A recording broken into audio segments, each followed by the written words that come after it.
দিনের আলো কখন যেন মুছে গিয়ে আকাশে নক্ষত্রদের অবস্থান ঘোষণা করল আবারও একটা রাত নামছে শৈল শহরে। আমি তখন কেমন যেন কিং কর্তব্য বিমূঢ়। কোনো এক অশুভ শক্তির চক্রান্ত যেন বারবার আমার এই ট্রিপটার গলা টিপে ধরতে চাইছে। আজকে রাতে যেন সমস্ত সমস্যাগুলো ঘৃণ্য ষড়যন্ত্রের জাল বুনে চলেছে। ঠান্ডা এখানে ভীষণ, বাট আমাকে এত রাত্রে দেখুন সোনমার্গের যে বাজার কিন্তু এখনও খোলা আছে, আমাকে বাধ্য হয়ে আসতে হলো। ড্রাইভারই আর কি নিয়ে এলো। এখানে একটা বিরাট প্রবলেম হয়েছে আমার। প্রবলেমটা হচ্ছে যে মানে অনেকদিন পরে আর কি জুতোটা বার করেছিলাম, মানে পরার জন্য। জুতোটা ইউজ করি না খুব একটা, এইখানে এই ট্রিপের জন্য এসেছিলাম। দীর্ঘদিন জুতোটা পরে থাকার ফলে কী হয়, জুতোটা না মানে এই দেখুন সোলটা পুরো কেটে গেছে, ফেটে গেছে। এই হচ্ছে জুতোর অবস্থা আমার। এবার এইরকম যদি জুতো হয়, জুতো পরে তো আমি এখন আর প্রোগ্রাম করতে পারবো না। আমাকে কালকে ধরুন এখান থেকে জুতো কিনবো, এখন তার উপায় নেই, কারণ কালকে এখান থেকে বেরোতে হবে ভোরবেলায় 5টার সময় বেরোতে হবে। ভোর 5টার সময় দোকান খোলা পাবো না, স্বাভাবিক এটা। আর এটা হচ্ছে শ্রীনগর থেকে এই মানে এখানে আসার পথে। শ্রীনগরে হলেও শ্রীনগর থেকে জুতো আমি কিনে নিতাম, তো জুতো কিনতে আমার লে অব্দিও যেতে হবে, তো কালকের দিনটা পুরো চালাতে হবে। তো এখানে আর কি কিনতে এসেছিলাম, ড্রাইভারই নিয়ে এলো, বললো দোকান খোলা আছে। এলফি এটা নিয়ে এসেছি, 15 টাকা করে নিল। তো এটা লাগাবো রাত্রেবেলা, লাগিয়ে আপাতত জুতোটাকে চালানোর মতো করবো। যদি চলে যায় কী করবো, 10 মিনিট রাখতে হবে জুতোটাকে এরকম করে, ফু দিয়ে শোকাতে হবে। তো ফু মারছি জুতোতে, কিছু উপায় নেই আর কি। জুতোর প্রবলেম সলভ হলো, তো নতুন একটা প্রবলেম শুরু হলো। এখনই শুনলাম যে এই যে এখানে যে চেক পয়েন্ট আছে সামনে, যেটা আর কি মানে জজিলা পাস হয়ে দ্রাস হয়ে কার্গিল যায়, যে রাস্তা দিয়ে আমরা নিয়ে যাব, সেটা নাকি প্রতি শুক্রবার বন্ধ থাকে। শুক্রবার কোনো না ওদিক থেকে গাড়ি আসবে না এদিক থেকে গাড়ি যাবে, ড্রাই ডে বলে এটাকে। এবার খুব সমস্যা হলো, যদি কালকের দিন আমরা এখানে আটকে যাই তাহলে তো আমরা মানে আমাদের লাদাখ প্রোগ্রামের পুরো লাট লেগে যাবে। তো আমি যাচ্ছি এখন চেকপোস্টে কথা বলতে পুলিশের সঙ্গে, যদি কালকে সকালবেলা ছেড়ে দেয়। এমনিতে আমরা কালকে সকালে এখান থেকে 5টার সময় বেরিয়ে যেতাম, তো যদি বলে ছেড়ে দেবো তো ভালো, ঠাকুরের কৃপায়। আর যদি বলে না ছাড়বো না, তাহলে আমরা রাত্রে এখান থেকে বেরিয়ে যাবো। উপায় নেই, আমাদের তো প্রোগ্রাম শেষ করতে হবে না।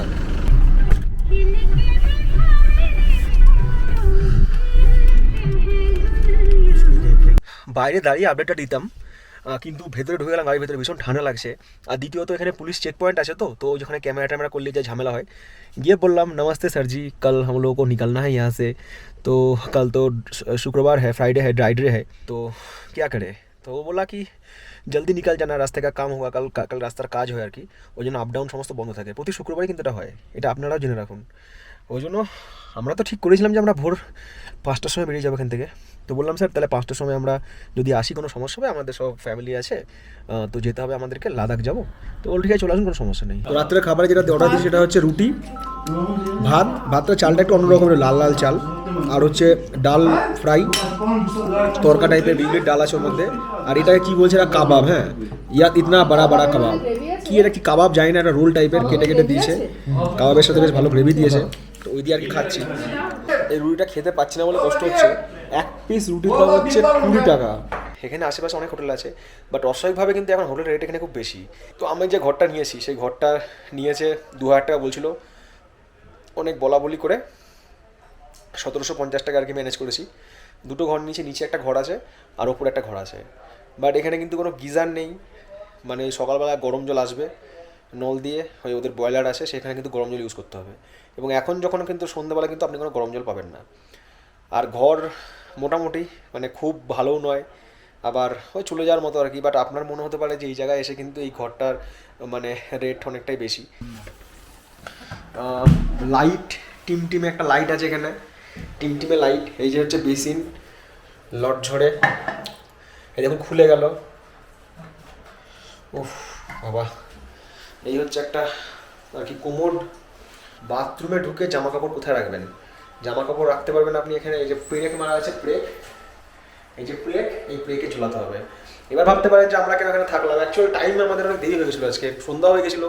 তখন গাড়ি নিয়ে আর কি মানে দ্রাস যাওয়া সম্ভব হতো না, কারণ 0 পয়েন্ট দেখতে পেতাম না, আপনাদেরকে দেখাতে পারতাম না।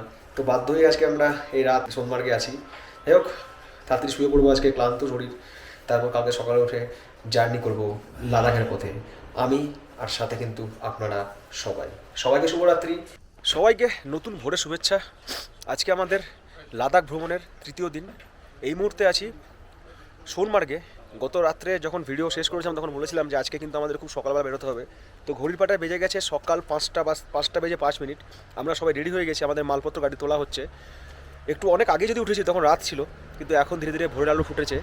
আর আস্তে আস্তে আর কি এই শৈল সরো জেগে উঠছে। এই হচ্ছে সোনমার্গের সকাল, বেশ ঠান্ডা।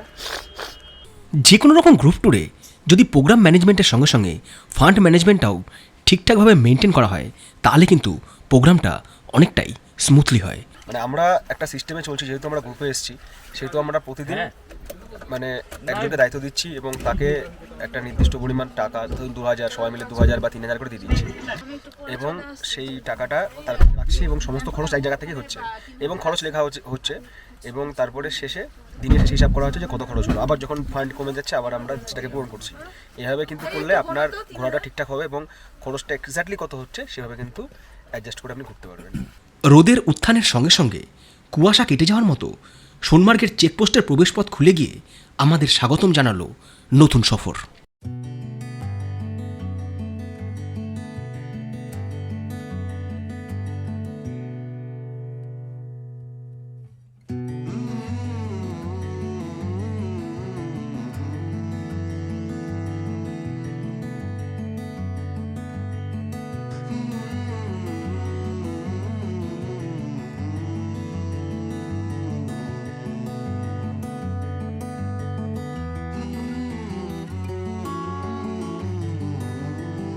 সোনমার্গ থেকে যখন আমরা জজিলা পাস আপনারা আসবেন তার আগে কিন্তু আপনি পাবেন বালতাল বলে একটি জায়গা। এই বালতাল হচ্ছে অমরনাথ যাত্রার বেস ক্যাম্প। যদি আপনারা ওই দূরে লক্ষ্য করেন একদম ওই নিচে, ওখানেই কিন্তু অনেক ছোটো ছোটো ছোটো ছোটো বাড়িঘর আছে আর ওখানে থেকেই কিন্তু শুরু হয় হচ্ছে অমরনাথ যাত্রা। এর আগে যখন আপনারা পেহেলগাঁওয়ের ভিডিও দেখেছিলেন সেই পেহেলগাঁওয়ের ভিডিও আমি দেখেছিলাম চন্দনওয়াড়ি বলে একটি জায়গা, যেটা কিন্তু বলা হয় অমরনাথ যাত্রার প্রথম সিঁড়ি, অর্থাৎ ওখান থেকেও কিন্তু অমরনাথ যাত্রা শুরু হয়। অমরনাথ যাত্রার দুটো রুট, একটা হচ্ছে বালতাল, অপরটি হচ্ছে চন্দনওয়াড়ি। তো চন্দনওয়াড়ি আপনাদের দেখিয়ে দিয়েছি আর এই হচ্ছে বালতাল। যদিও এখন যাত্রা বন্ধ, কারণ এই বছর করোনার জন্য আপনারা জানেন হয়তো যে যাত্রা কিন্তু এখন বন্ধ আছে।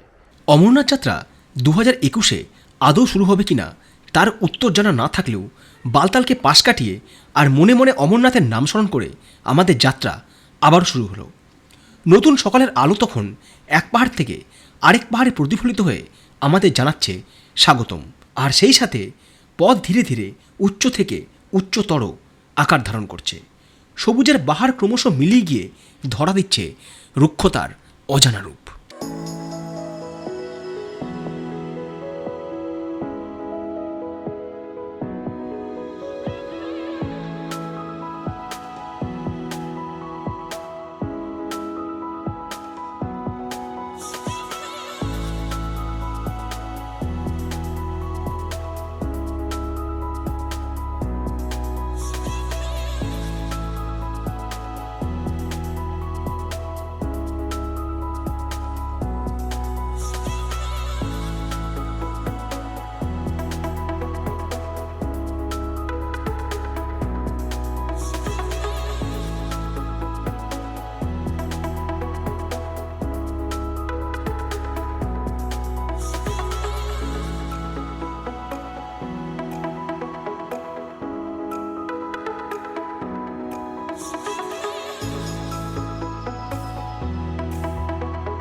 কাশ্মীর ট্যুরে এসে আপনারা দুটো জায়গার নাম খুব শুনে থাকবেন, একটা হচ্ছে জজিলা পাস, আরেকটা হচ্ছে জিরো পয়েন্ট।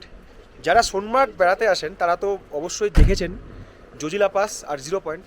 যখন আপনি শীতকালে এখানে আসবেন এখানে কিন্তু প্রচুর বরফ পড়ে থাকে চারিদিকে। এখন বরফ নেই, বরফ খুব কম আছে, তবুও আপনাদের দেখাচ্ছি যে বরফ কিছু আছে। আর এখন এখানে আর কি এই যে পুরো জায়গাটা আছে না, এইখানে কিন্তু সমস্ত রকম অ্যাক্টিভিটি হয়, অর্থাৎ স্নো অ্যাক্টিভিটি যেগুলো আছে সেগুলো কিন্তু এখানে সব কিছু হয়। এই হচ্ছে জিরো পয়েন্ট, এটা হাইট হচ্ছে 11,649 ফুট সমুদ্র সমতল থেকে। আর এখানে দোকান এখন বেশ কিছু আছে, এখানে আমরা আর কি চা খাবো এখান থেকে, কারণ আমাদের সকাল থেকে কিছু মানে সকাল থেকে বেরিয়ে চা খাওয়া হয়নি। সোনমার্গ থেকে বেরিয়ে পরে যে আপনার মানে স্টপেজ আর কি, যেখানে দাঁড়িয়ে আপনি দোকানপাট কিছু পাবেন, সেটা কিন্তু হচ্ছে এই জিরো পয়েন্ট। মাঝখানে কিন্তু কোথাও কোনো দোকান চায়ের দোকান কিচ্ছু নেই। চা এখানে 20 টাকা, স্বাদ ঠিকঠাকই আছে, খুব ভালোও না খুব খারাপও না। চা পানের বিরতি আমাদের শেষ, এবার আমরা এখান থেকে যাত্রা শুরু করব আমাদের পরের গন্তব্যে।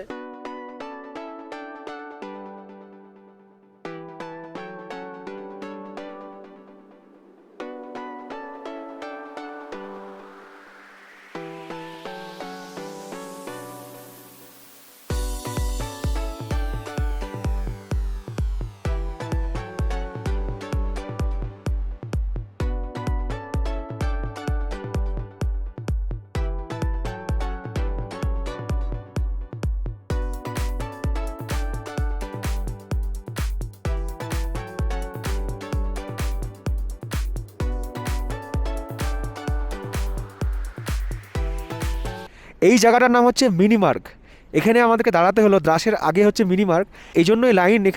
এখানে আরটিপিসিআর চেক হবে আর কি, আরটিপিসিআর রিপোর্ট। যদি না হয় তাহলে কিন্তু আপনার অ্যান্টিজেন টেস্ট করা হবে, বা আপনাকে কিন্তু এখান থেকে হয়তো ঘুরিয়ে দেওয়া হবে। কারণ লেতে ঢোকার আগে এখন যে গাইডলাইন আছে 96 ঘন্টার মধ্যে আপনার আরটিপিসিআর রিপোর্ট এখানে লাগবে। এর আগে আমরা আরটিপিসিআর রিপোর্ট আমরা দেখিয়েছিলাম শ্রীনগর এয়ারপোর্টে, বাট তারপরে আমাদেরকে দেখাতে হচ্ছে এখানে। আর ভ্যাকসিনের কথাটা আমি জানতে চাইলাম, যদি ভ্যাকসিন আপনি নিয়ে আসেন, 2টো ডোজ যদি কমপ্লিট থাকে, লাইক আমার যেমন ভ্যাকসিনের 2টো ডোজ কমপ্লিট হয়ে গেছে, তবুও কিন্তু আরটিপিসিআর রিপোর্ট লাগবে। এখানে স্ট্যাম্প মেরে দিয়েছে, স্বামী কেন আসামি স্ট্যাম্প মেরে দিয়েছে, বাট সামনে কিন্তু আরেকবার চেক হবে। ওখানে প্রচুর গাড়ি দাঁড়িয়ে আছে, মনে হচ্ছে সামনে বড় সড়ো কিছু একটা ব্যাপার আছে। মিনামার্গের এটা হচ্ছে এন্ট্রি পয়েন্ট। এখানে যে আপনারা এসছেন, কতজন এসছেন, আপনাদের গাড়ির নাম্বার এবং আপনাদের আরও সব ডিটেলস কিন্তু এখানে লিখে নিচ্ছে। তারপরে কিন্তু আপনাদের গাড়ি আর কি এখান থেকে ছাড়বে। দেখুন সামনে কিন্তু রাস্তা আটকানো আছে। এখানে সিলসিলা খতম। গাড়িতে যে কোনো একজনকে ওরা স্ট্যাম্প মারবে হাতে। আমাদের যে ড্রাইভার তার হাতে স্ট্যাম্প মেরে দিয়েছে, অর্থাৎ অ্যাপ্রুভ। এবার খুলবে হচ্ছে দরজা এবং আমরা কাঁটাতার পেরিয়ে যাবো হচ্ছে লাদাখের পথে। মুলাকাত হোগা লাদাখ মে। Best of luck for your journey.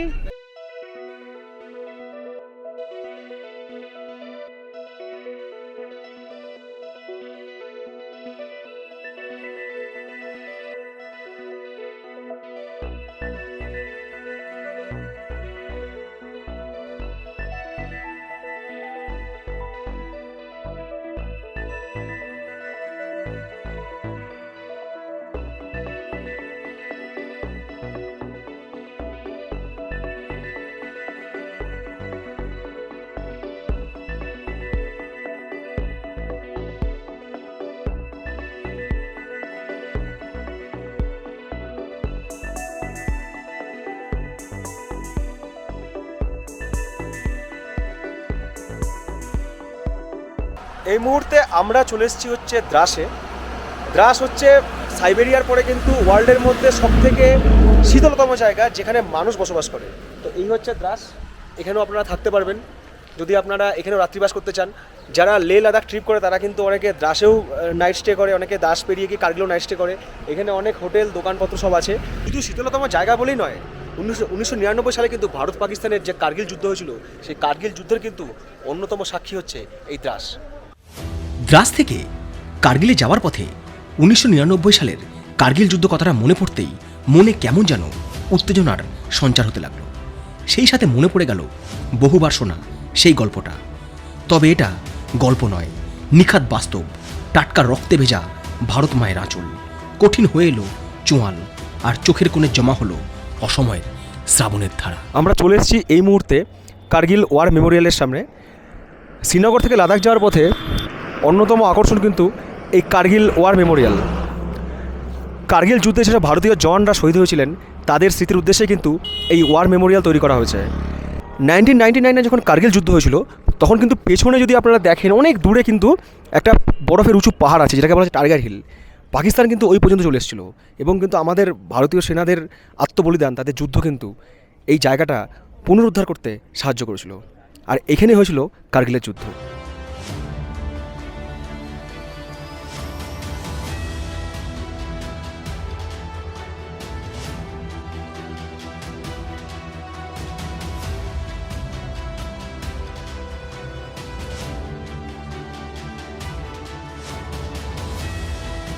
Kargil war Memorial তৈরি হয় 2004 সালের নভেম্বর মাসে। কার্গিল যুদ্ধে শহীদ ভারতীয় সেনাদের শ্রদ্ধার্থে এই মেমোরিয়াল তৈরি করা হয়। কিন্তু কেন এই কার্গিল যুদ্ধ? 1972 সালে ভারত পাকিস্তানের মধ্যে সিমলা চুক্তি স্বাক্ষরিত হয়, যেখানে সিদ্ধান্ত নেওয়া হয় এলওসি পোস্টগুলোতে ভারী শীতে দুই দেশের সেনাবাহিনীকে যথেষ্ট পরিমাণে প্রাকৃতিক দুর্যোগের মোকাবিলা করতে হয়। কারণ এই দ্রাস এলাকাটা সাইবেরিয়ার পরে পৃথিবীর দ্বিতীয় এবং এশিয়ার শীতলতম জায়গা। জানুয়ারি মাসে এই অঞ্চলে তাপমাত্রা -25 থেকে -35 ডিগ্রি অবধি চলে যায়। 1995 সালে এই অঞ্চলে তাপমাত্রা রেকর্ড করা হয়েছিল -60 ডিগ্রি। এই চুক্তি অনুযায়ী 1998 সালে ভারতীয় সেনারা তাদের পোস্ট থেকে কিছুটা নিচে নেমে আসে, আর সেই সুযোগে প্রতিবেশী দেশের সেনাবাহিনী প্রায় 150 কিলোমিটার পর্যন্ত জায়গা নিজেদের কবজায় নিয়ে আসে। তারই পরিণামে শুরু হয় কার্গিল যুদ্ধ। সামনের যে পাহাড়টি রয়েছে তার নাম তোরলিং। কার্গিল যুদ্ধের শুরু এই পাহাড় থেকেই হয়।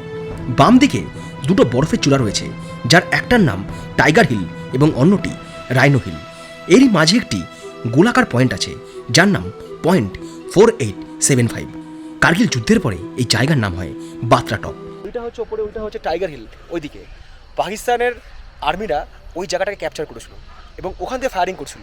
যে ওপরে থাকে সে কিন্তু হাজারটা সৈনিক যে নিচে আসে আর যে ওপরে আছে সে কিন্তু সমান হয়, মানে 1000 সমান ওই একটা সৈনিক। সেদিন পাকিস্তানি সেনাবাহিনীর দুর্ধর্ষ গোলাগুলির সামনে ক্যাপ্টেন বিক্রম বাত্রা এবং তার বাহিনী পৌঁছে যান পয়েন্ট 4875-এ এবং শত্রুপক্ষের হাত থেকে রক্ষা করেন এই পয়েন্ট 4875। পরিণামবশত ক্যাপ্টেন বিক্রম বাত্রা এই যুদ্ধে শহীদ হন এবং তাকে সেনাবাহিনীর সর্বশ্রেষ্ঠ পুরস্কার পরমবীর চক্র সম্মানে ভূষিত করা হয়।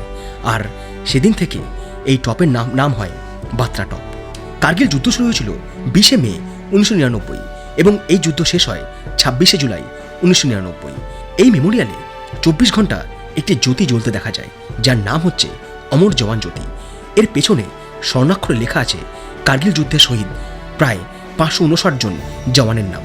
সেদিনের যুদ্ধে আহত হয়েছিল প্রায় 1536 জন জওয়ান। আর সেই বিজয় স্তম্ভের পেছনে কিন্তু লেখা আছে সমস্ত ভারতীয় সেনা জওয়ানদের নাম যারা সেই সময় কার্গিলের যুদ্ধে নিজেদের প্রাণ বিসর্জন দিয়েছিলেন। বাঁ দিকে রয়েছে বীরভূমি। 1947 সালে স্বাধীনতার পর থেকে আজ অবধি এই অঞ্চলে যত সেনা শহীদ হয়েছে তাদের চিহ্ন রয়েছে এই বীরভূমিতে। এছাড়াও MiG-21 একটি বিমানের প্রতিকৃতি রাখা হয়েছে যেটি কার্গিল যুদ্ধের সময় ছিল বায়ুসেনার অন্যতম হাতিয়ার। আরও রয়েছে একটি বোফোর্স কামান। কার্গিল যুদ্ধের সময় এই বোফোর্স কামানের ভূমিকা ছিল অনস্বীকার্য। এই যুদ্ধে প্রায় 2.5 লক্ষ গোলা ফায়ার করা হয় এই বোফোর্স থেকে। 1999-এ যখন কার্গিলের যুদ্ধ হয়েছিল তখন কিন্তু বোফোর্স কামানের একটা বিরাট ভূমিকা ছিল। এই সেই বোফোর্স কামান সেই যুদ্ধের প্রতীক হিসাবে কিন্তু এখানে রাখা আছে। এছাড়া রয়েছে মনোজ পান্ডে গ্যালারি। এই গ্যালারিতে রয়েছে কার্গিল যুদ্ধের সময় ভারতীয় মিডিয়া যে সমস্ত ফুটেজ সংগ্রহ করেছিল সেগুলি। এছাড়াও কার্গিল যুদ্ধে সেনাবাহিনীর রণকৌশল বা ওয়ার স্ট্র্যাটেজি, যুদ্ধের সমস্ত সেনানায়কদের ছবি এবং তাদেরকে কোন চক্র বা সম্মানে ভূষিত করা হয়। এছাড়াও রয়েছে সেই সময় পাকিস্তানি সেনাবাহিনীর কাছ থেকে ক্যাপচার করা যুদ্ধাস্ত্র সহ বহু ডকুমেন্টারি। 1999-এর 26 জুলাইয়ের পরে আবারও ভারতীয় সেনারা নিজেদের জায়গা শত্রুপক্ষের হাত থেকে পুনরুদ্ধার করে নিজেদের পরাক্রমশালী প্রমাণ করে। প্রতি বছর 26 জুলাই এই জায়গায় পালিত হয় কার্গিল যুদ্ধ দিবস। এন্ট্রির আগে কিন্তু আপনাদেরকে বলে রাখি যে আপনাদের সঙ্গে যদি কোনো ক্যামেরা থাকে, যেমন আমাদের সাথে DSLR বা এরকম কোনো ক্যামেরা থাকে, তাহলে কিন্তু আপনাদের এন্ট্রির জন্য আর কি এখানে নাম এন্ট্রি করতে হবে, নাম, ফোন নাম্বার, কোথা থেকে এসছেন, আর হচ্ছে ক্যামেরা চার্জেস হচ্ছে 50 টাকা। আর যদি আপনারা মোবাইলে কোনো ফটোগ্রাফি বা ভিডিও করেন তাহলে সেক্ষেত্রে আপনাদের কোনো রকম কোনো চার্জেস দিতে হবে না। আর যদি আপনারা এখানে থাকতে চান, এখানে কিন্তু হোটেল আছে, একটা দুটো আছে। দ্রাসে যেমন অনেক হোটেলের অপশন আছে, এখানে কিন্তু এত হোটেলের অপশন নেই। তো এখানে একটা আছে টাইগার হিল ভিউ আর কি হোটেল, ছোটো হোটেল একটা আছে। তো নাম্বার আমি ডিসক্রিপশন দিয়ে দিলাম আপনার ভিডিও স্ক্রিনে। তো যদি আপনারা এখানে থাকতে চান তো এখানে থাকতে পারবেন। এটা কিন্তু একদম হচ্ছে মেমোরিয়ালের সামনে। আবারও শুরু হলো পথ চলা জাতীয় সড়ক NH1 ডেল্টা ধরে, আর পাশে চলতে থাকলো এক চিলতে নদী যার নাম দ্রাস।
আর পছন্দসই কোনো জায়গা পেলেই সেখানে দাঁড়িয়ে চলতে লাগলো আমাদের ফটো সেশন।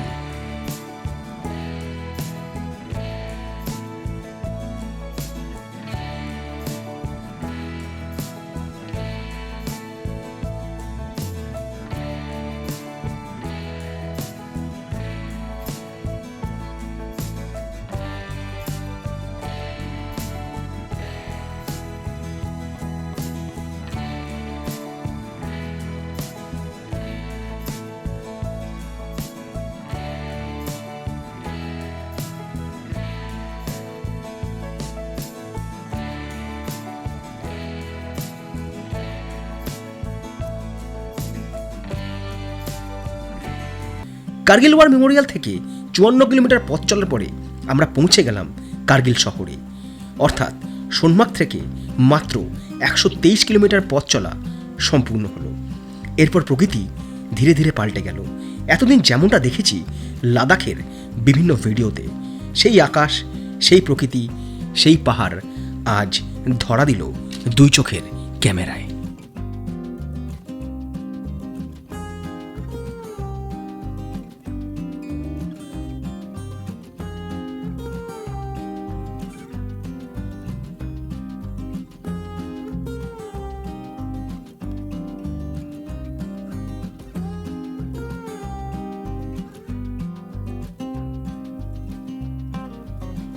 তবে এখানকার যে অদ্ভুত সৌন্দর্য সেটা কিন্তু হচ্ছে এই আকাশ, এই যে নীল আকাশ, ঠিক শরৎকালে আমাদের ওখানে যেরকম আকাশ দেখা যায় তার থেকেও সুন্দর আকাশ, পুরো নীল, এবং সেখানে হচ্ছে মানে তুলোর মতো ভেসে আছে একদম মানে মেঘগুলো।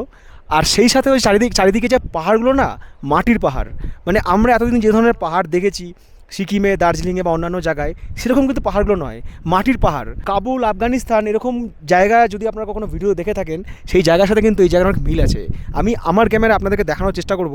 যদিও আজকে ভীষণ রোদ, আজকে মানে এখানে সবাই বলছিল যে আজকে নাকি খুব গরম পড়েছে এখানে, এমনিতেই মানে রোদে আর কি সানবার্ন হয়ে যাওয়ার অবস্থা। প্রকৃতি এখানে এত সুন্দর, সেই সৌন্দর্য দেখার জন্য কিন্তু আমি রোদে মানে পুড়তেও রাজি আছি আর বৃষ্টিতে ভিজতেও রাজি আছি।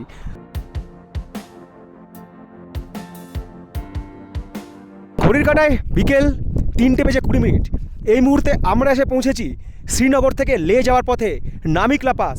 শ্রীনগর থেকে লে যাওয়ার পথে মোট 3টে পাস পড়ে। প্রথম আসে জজিলা পাস, তারপরে আসে নামিকলা পাস এবং সবশেষে ফটুলা পাস। এটা হচ্ছে নামিকলা পাস। এর অল্টিটিউড হচ্ছে 12,198 ফিট সমুদ্র সমতল থেকে। এখন কিন্তু চারিদিকের প্রাকৃতিক সৌন্দর্য পুরোটাই বদলে গেছে, আর কিন্তু সবুজের কোনো চিহ্ন নেই। চারিদিকের পাহাড় হচ্ছে রুক্ষ, ঠিক যেন মরুভূমির যেরকম রং হয় পাহাড়ে সেরকম রং। আর আকাশ কিন্তু এখানে সে পাহাড়কে ছুঁয়েছে, একদম সাদা সাদা তুলোর মতো মেঘ ভেসে বেড়াচ্ছে নীল আকাশে।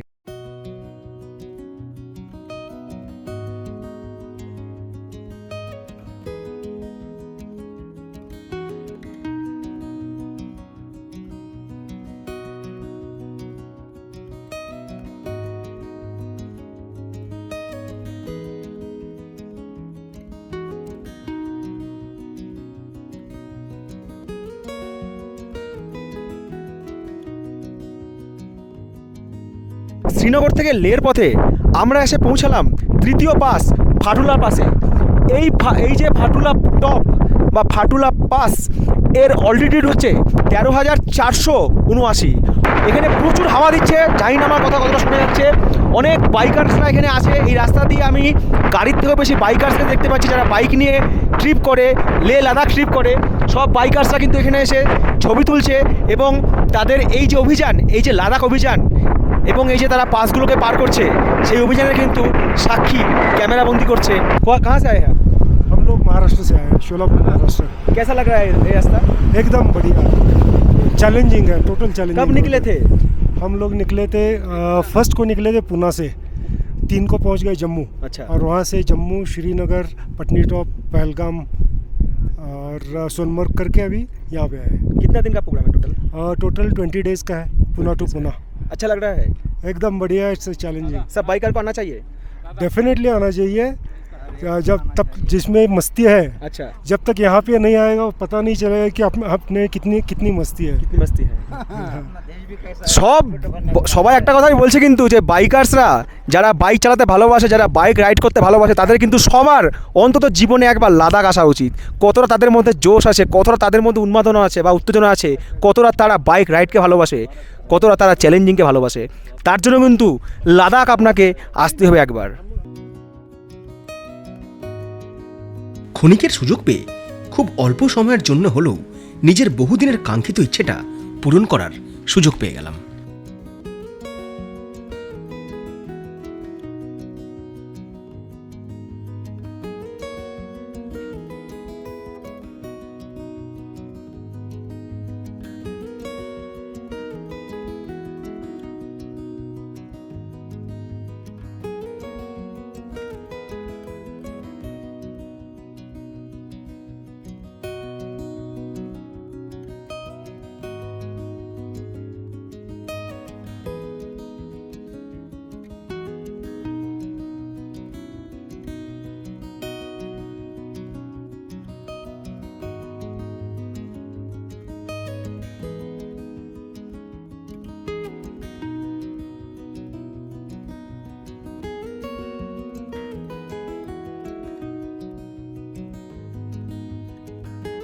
শ্রীনগর থেকে লে যাওয়ার পথে অন্যতম একটি আকর্ষণ লামায়ুরু মনাস্ট্রি। আমরা এখন পৌঁছে গেছি লামায়ুরুতে। আর লামায়ুরুতে কিন্তু আছে দেখার যে জায়গা, সেটা হচ্ছে লামায়ুরু মনাস্ট্রি। আর এই মনাস্ট্রিতে প্রবেশের জন্য মাথা পিছু টিকিট হচ্ছে 50 টাকা করে। তো আমরা টিকিট কাটবো এবং মনাস্ট্রির ভেতরে গিয়ে আপনাদেরকে দেখাবো লামায়ুরু মনাস্ট্রি। লামায়ুরু মনাস্ট্রি দেখতে দেখতে এটার ইতিহাস সম্পর্কে কয়েকটা কথা বলে নিই। কারাকরম এবং হিমালয়ের পার্বত্যভূমির মাঝামাঝি স্থানে অবস্থিত এই লামায়ুরু মনাস্ট্রি। লে থেকে এই জায়গার দূরত্ব সড়কপথে 120 কিলোমিটার এবং কার্গিল থেকে 105 কিলোমিটার।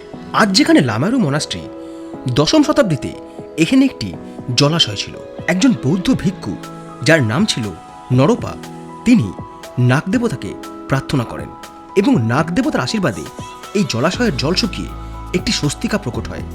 পরবর্তীকালে সেই স্বস্তিকার ওপরই তৈরি হয় লামায়ুরু মনাস্ট্রি। বর্তমানে এই মনাস্ট্রিতে প্রায় 200 জন বৌদ্ধ বসবাস করেন এবং তারাই এই মনাস্ট্রির রক্ষণাবেক্ষণ করেন।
আর লামায়ুরু মনাস্ট্রির খুব কাছেই রয়েছে লামায়ুরু মুনল্যান্ড।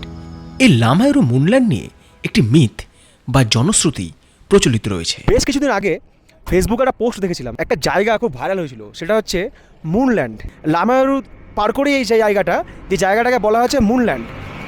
কেউ কেউ বলে যে চাঁদের মাটি যেরকম দেখতে, চাঁদের মাটিটা যেরকম, জমি যেরকম দেখতে, এই জায়গাকার যে মানে পাহাড়গুলো নাকি সেরকম দেখতে। আবার কেউ কেউ বলে এই জায়গাটার একটা অদ্ভুত রহস্য আছে, যেটা নাকি এলিয়েনরা এখানে এসে থাকে, এলিয়েনদের ঘর। আমি কখনো চাঁদে যাইনি আর এলিয়েনদের সাথে আমার কখনো দেখা হয়নি, কিন্তু এই জায়গাটা দেখে এইটুকু বলতে পারি যে কিছু একটা ডিফারেন্ট এই জায়গায় আছে। অনেকে আসে এই জায়গাটা ছবি তোলে এবং এখানে একটা সাইন বোর্ডও করা আছে যে এমন নয় যে আপনাদের মিস হয়ে যেতে পারে। আরও কিছুটা সময় এখানে কাটানোর ইচ্ছা ছিল, কিন্তু একদল বাইক বাহিনীর আগমন এবং নিরাপত্তার ভাঙন শুরু হতেই তৎক্ষণাৎ সেই স্থান ত্যাগ করলাম। শুরু হলো আবারও পথ চলা। একটা সময় আর ভালো লাগছিল না। এত দীর্ঘ পথ যে ক্লান্তি ক্রমশ গ্রাস করছিল আমাদের সবাইকে।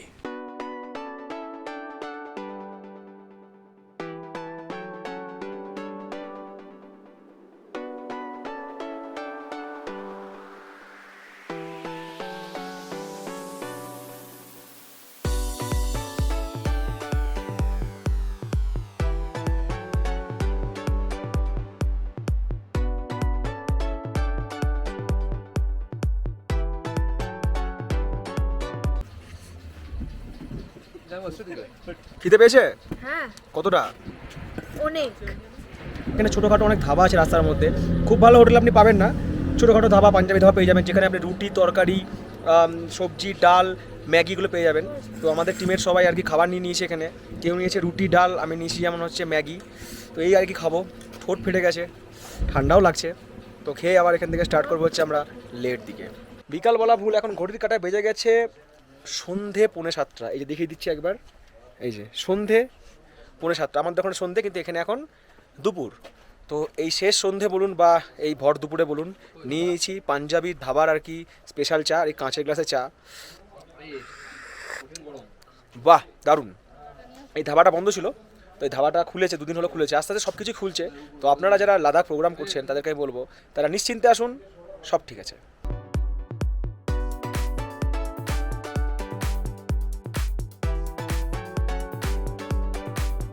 এই মুহূর্তে যেখানে এসে দাঁড়িয়েছি সেই জায়গার নাম হচ্ছে খালসি।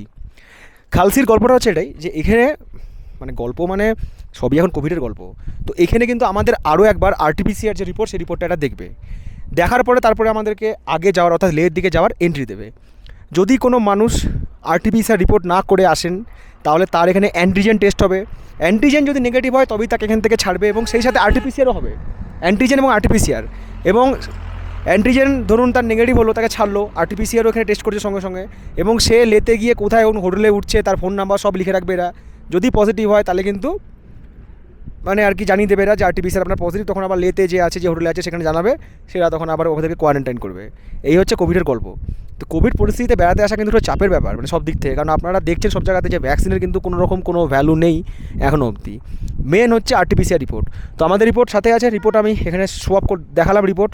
তো রিপোর্ট দেখানোর পরে এখানে আরেকবার এন্ট্রি করতে হচ্ছে, আরেকবার এন্ট্রি করার পরে এখান থেকে আমাদের ছাড়বে এবং আমরা যাবো হচ্ছে লেট দিকে। ঘড়ির কাঁটায় বেজে গেছে এখন সন্ধে, হ্যাঁ সন্ধে। আপনাদের ওখানে যারা এই মুহূর্তে ভিডিও দেখছেন ওয়েস্ট বেঙ্গলের যারা, সন্ধে 7:05, বাট এখানে কিন্তু প্রচুর আলো আছে।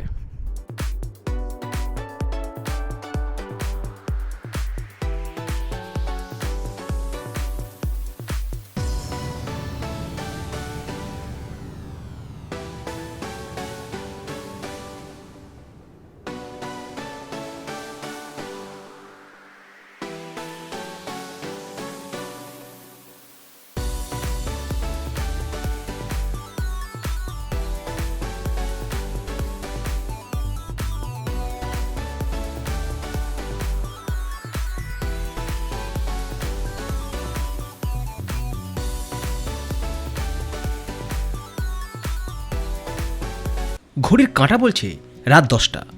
আমরা প্রবেশ করছি লে শহরে। হোটেল আমরা ওখানে পৌঁছেই ঠিক করি। খোঁজ খবর করতে গিয়ে আরও বেশ কিছুটা সময় কেটে গেল।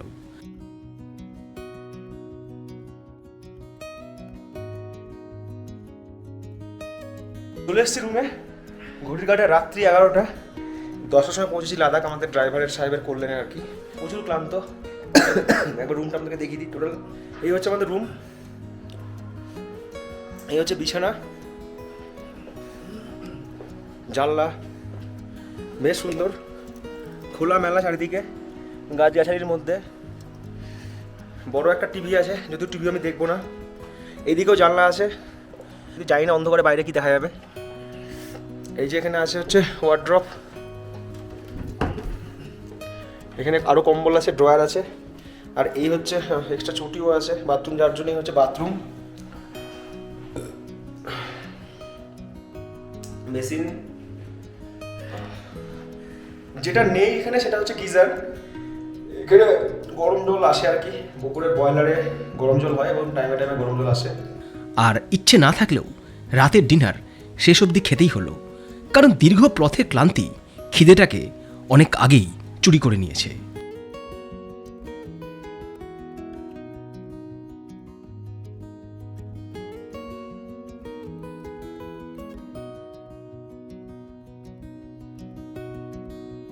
দেখা হচ্ছে কালকে আপনাদের সাথে লের সাইট সিন নিয়ে আর অনেক কিছু নিয়ে। আজকে সত্যি ক্লান্ত। এই পর্ব কেমন লাগলো অবশ্যই কমেন্টস করে জানাবেন। ভিডিও ভালো লাগলে ভিডিওকে লাইক করবেন, শেয়ার করবেন আর সঙ্গে থাকবেন। শুভরাত্রি।